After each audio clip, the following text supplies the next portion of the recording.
ఫిబ్రవరి 10వ తేదీ మన దేశంలో నేషనల్ డీవార్మింగ్ డే జరుగుతోంది. ఇది కేవలం ఒక రోజు కాదు, మన పిల్లల భవిష్యత్తు కోసం తీసుకున్న ఒక అద్భుతమైన నిర్ణయం.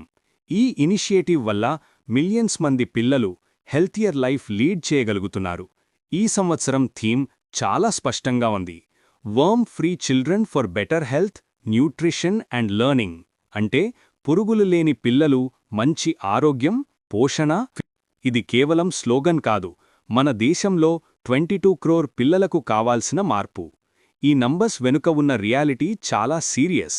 మీకు తెలుసా, ఇంటెస్టినల్ వర్మ్స్ అనేవి కనిపించవు, కానీ మన పిల్లల శరీరంలో నిశ్శబ్దంగా డ్యామేజ్ చేస్తూ ఉంటాయి. వీటివల్ల అనీమియా, మాల్న్యూట్రిషన్, పూర్ గ్రోత్, తక్కువ ఇమ్యూనిటీ మరియు చదువులో కాన్సంట్రేషన్ లేకపోవడం వంటి ప్రాబ్లమ్స్ వస్తాయి. చాలాసార్లు సిమ్టమ్స్ కూడా కనిపించవు. అందుకే ఈ ఇన్విజిబుల్ ఎనిమీతో ఫైట్ చేయాలి. కానీ సొల్యూషన్ చాలా సింపుల్ మరియు effective.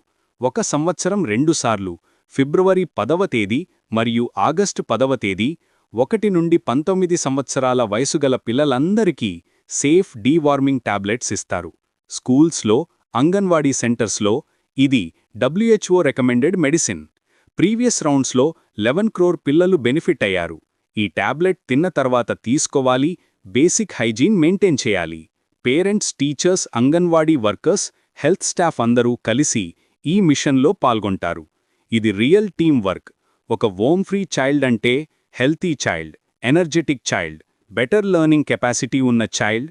National deworming day 2026 support చేయడం అంటే ఇండియా యొక్క హెల్తియర్ ఫ్యూచర్లో ఇన్వెస్ట్ చేయడమే.